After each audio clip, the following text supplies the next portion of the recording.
Dober večer, sem Vladimir Vodušek, gledate oddajo WW Faktor. Zgodba o izbiri novega predsednika uprave Hita, ki se je vlekla skoraj pol leta, je končana. Nadzorniki so med 3 kandidati soglasno izbrali Janeza Mlakarja. Ali lahko na slovenskih volitvah, parlamentarnih ali predsedniških, zmagajo tajkuni, ki imajo resnično svoj denar? Tretja tema so politiki in mlade spremljevalke. Gre za krizo srednjih let ali statusni simbol?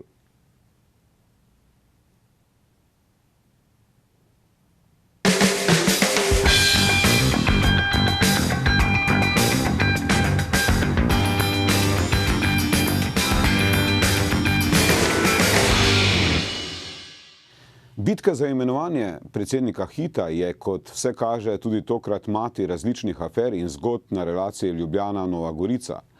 Povezana je s političnim upravljanjem državnega premoženja in privatizacijo.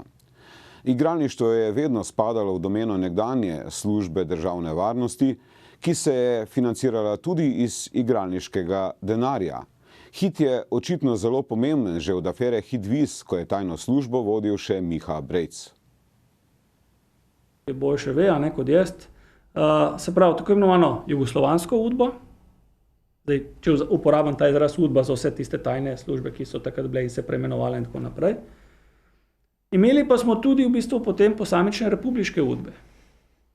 Vsaka UDBA je bila seveda zadolžena za svoje področje, za svoje delovanje. In ravno te republiške UDBE, nad katero je v Republiki Sloveniji, oziroma takratni socialistični Republiki Sloveniji bedel gospod Maček, je bila ena izmed najbolj, perfidnih in najbolj učinkovitih tajnih služb. Vse te UDBE so imele svoje privilegije. Se pravi, to je bilo očitno neki konsens v Jugoslaviji. Slovenska UDBA je lahko odpirala igralnice, lahko je odpirala podjetja v tujini, banke v tujini, račune imela v tujini, to je vse znano. To je posod že tudi večkrat tudi pisano bilo v javnih medijih. In ko sem rekel, ko so te seznami pa vse to, ta glavnih pa tam not ni. Ker tisti, ki so vodili igro, se niso bili nori, da bodo znana imena iz slovenskega gospodarstva in politike in znanosti obremenili s podpisom, da je sodelavec SDV-ja.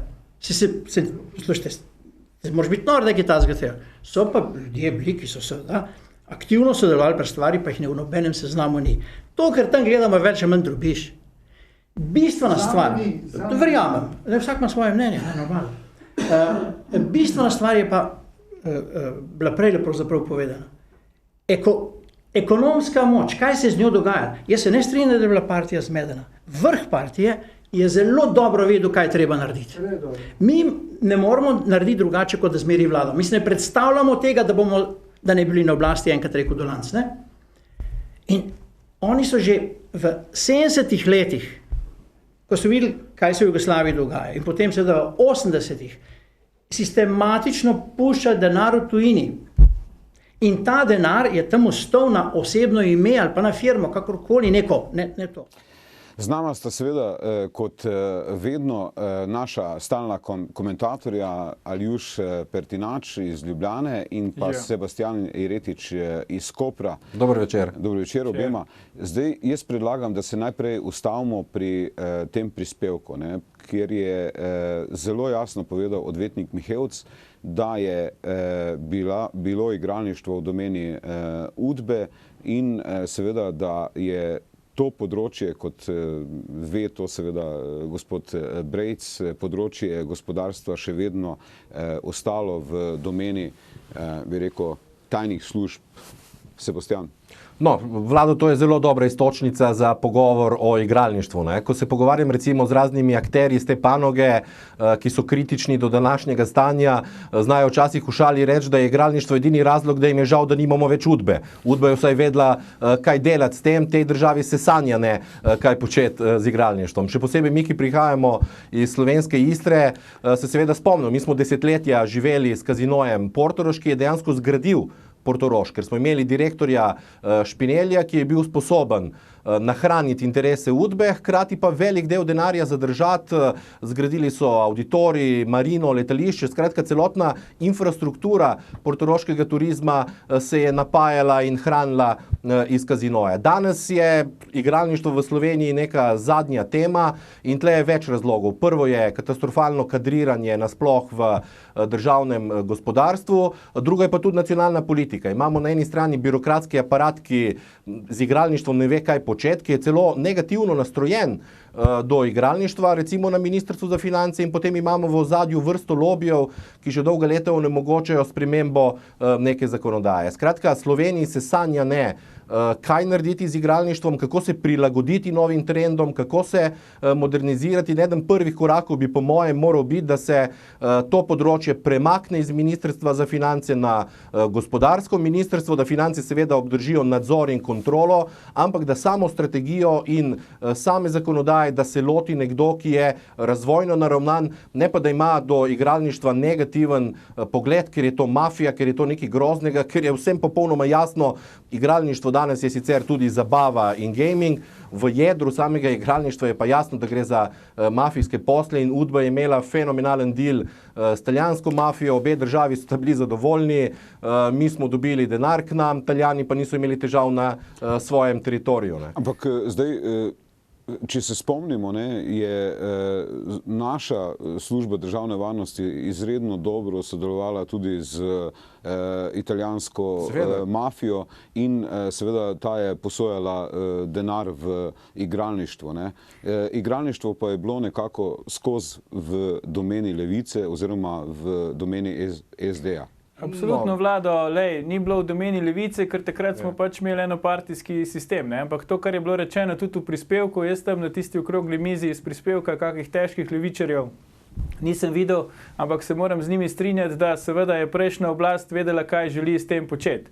Hit, to je firma, ki je paradni konj slovenskega igralniškega turizma ali pa turizma nasploh. To ni tam eno podjetje, ki nam je lahko vseeno zanj. Ne?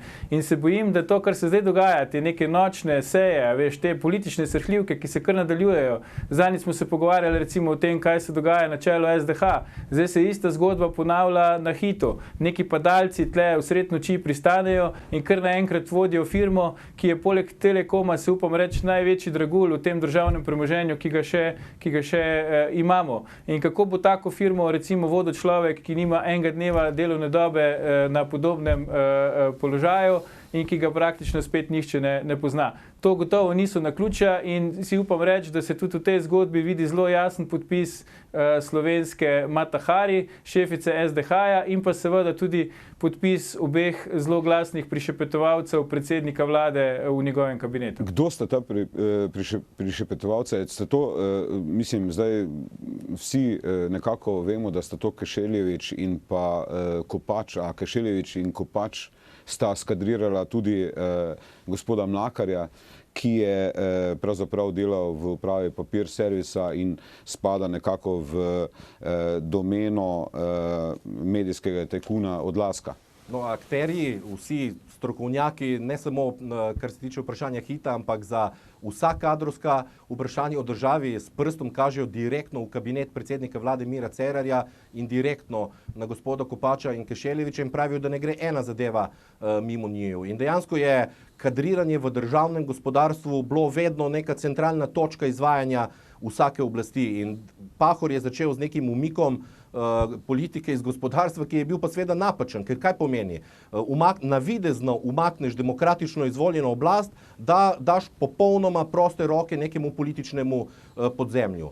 Vsi igralci v slovenskem gospodarstvu pravijo, da ne gre ena kadrovska poteza mimo Kopača in Kešeljevića, torej mimo kabineta predsednika vlade in da je to tudi glavni razlog za največja trenja v koaliciji. V tem trenutku so razmerje med SMC in SD na ravni vojne, večje vojne kot med koalicijo in opozicijo, ravno zaradi tega, ker v medijih in v javnosti se proba valiti blato na SD, dejansko pa popolnoma vse poteze vleče SMC in SD izleti na popolnoma vseh kadrovskih vprašanjih. Se absolutno strinjam, Vlado, če dovoliš. Ne? Zdaj imamo situacijo, kjer se v bistvu na plečih Hita se dogaja ta ne boj, ampak mesarsko klanje praktično, ne? Znotraj koalicije. Tako kot je rekel recimo enkrat zelo dobro bivši predsednik SD-a, najprej pridejo levi, potem hijene, nato pa mali glodavci. Ne? To, kar zdaj spremljamo, to je točno to. Ne? Se pravi, mali glodavci, kot recimo poznamo iz filma Nejoči Peter. Ne? Tam smo imeli strokovnjaka za razminiranje proge, ki je bil iz stroke zato, ker je na štacionu karte prodajal. Ne? To je malo ironično rečeno, ampak se bojim, da je tudi zdaj dejansko tako, se pravi, jaz interesa ali pa razloga, zakaj postaviti direktorja firme na pol propadlega pač tabloidnega tajkuna za šefa naše največjega turističnega ali pa igralniškega biserja, ne vidim druge kot pa v tem, da si na ta način poskuša pač vlada, kabinet predsednika vlade kupovati še več medijske podpore. Ker lastniška struktura Hita je jasna, ne? Tam noter ima svoj delež lokalna skupnost manjšinski in potem je tukaj država in SDH. In ne more se zgoditi, da se pač postopek imenovanja direktorja vodi tako, da praktično o tem nič ne vemo, potem pa na koncu kandidat, za katerega je tako jasno, da niti tistih pogojev, ki jih je nadzorni svet sam postavil v javni razpis, ni izpolnjeval in ga potem na nočni seji po 12 urah praktično soglasno imenujejo. Kdo je tu nor, Vlado? Ampak zanimivo je to, da je praktično lokalna skupnost ostala tukaj brez svojega kandidata. Arčon ni uspel s svojim kandidatom, to se pravi direktorjem Soških elektrarn. Zato je bil v ponedeljek tudi tako nervozen in kritičen do vlade, ki mu je prišel na obisk. Ponavadi, ko dobiš vlado na obisk, si nekako prijazen, skušaš najti neke pozitivne točke, on je bil pa izjemno kritičen. Absolutno, Sebastian ima popolnoma prav. Lejte, ampak če se malo pohecamo, sej glede standardov korporativnega upravljanja je nekako logično, da manjšinski lastnik ne more popolnoma uveljaviti svojega interesa. Ampak zakaj je sploh prišlo do imenovanja novega predsednika uprave Hita? Dajmo se še za sekundo okoli tega malo pogovarjati. Ne?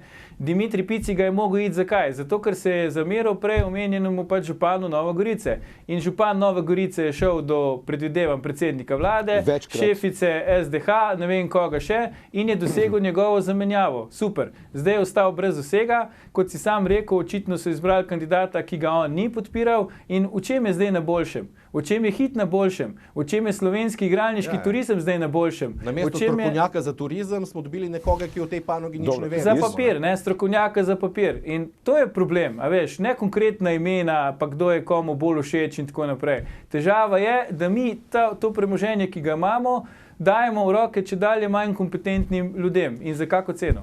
Jaz bi predlagal, da pogledamo, kako pravzaprav sploh izgleda Hit od znotraj, če lahko pogledamo posnetek.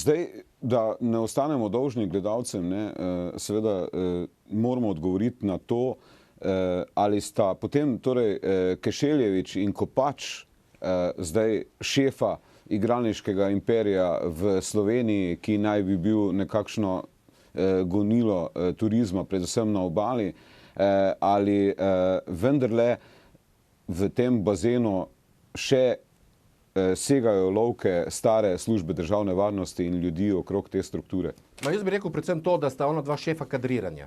In kako gre pol v naslednjem koraku je veliko vprašanje. Torej, kam se to usmerja in katere kroge recimo servisirajo, jih zadovoljijo z nekimi kadrovskimi imenovanji. Jaz se strinjam z Aljošem, kadrovski bazen, na katerega računa ta vlada, je tretjerazredni. Torej, mediokritete iz mandata v mandat, nižji standardi, tudi zaradi tega, ker se sposobni ljudje več ne spuščajo v take zgodbe.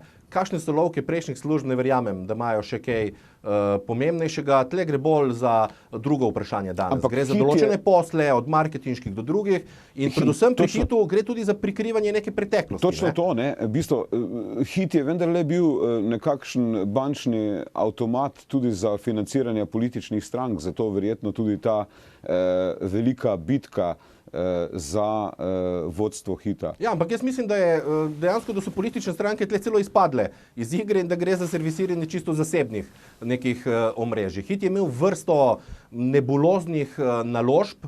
Prejšnja uprava je probala vsaj določene zadeve nekako servisirati, od popolnoma zgrešene naložbe v Poreču do nekih parcel v Bosni in Beogradu. Edini uspešni element je bil kazino v Črni Gori, ki so ga zdaj prodali in da so vsaj delno nekako dezinvestirali, da sploh ne omenjamo neke nebulozne investicije v Srednji Ameriki, in to so bili v glavnem posli, ki jih je takrat vodil Borut Jamnik. In to so stvari, ki se nikoli niso razčisle v tiste investicije v Srednji Ameriki. Oziroma, gospod Tomažič, ne, v bistvu, ne. Je povlekel celo kolektor noter, ki je verjetno mu žal, da se je sploh spustil v podobno zadevo v tisti zgodbi Hiko, torej Hit kolektor in neke večmilijonske naložbe, ki niso nič prinesle. Skratka, prejšnja uprava Hita je imela dve nalogi. Eno je bilo modernizacija, prilagajanje novim standardom in tle neke korake so naredili, drugo je bilo pa čisto finančna sanacija in zmanjševanje škode, kolikor se le da, in tudi tam so neki koraki bili Sebastian, te narejeni. moram prekiniti. Zdaj, seveda o šefu kolektorja bomo govorili tudi v naslednji temi.